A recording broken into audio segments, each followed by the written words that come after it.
6. febrúar. Láttu leiðbeina þér að öllu sem þú gerir og segir.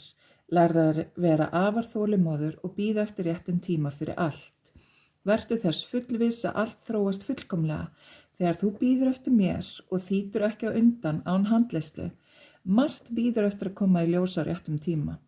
Öllu hefur verið hraðað en engu að síður mun ákveðin þróun eiga sér stað. Því áætlun minni er fullkomið jafnvægi og hrynjandi. Það er engin hliðarspor. Vertu því með en ekki á móti. Ef þú reynir að vinna á móti, verður þú einfaldlega útkeyrður og kemst hvergi. Það er eins og að reyna að synda á móti straumnum.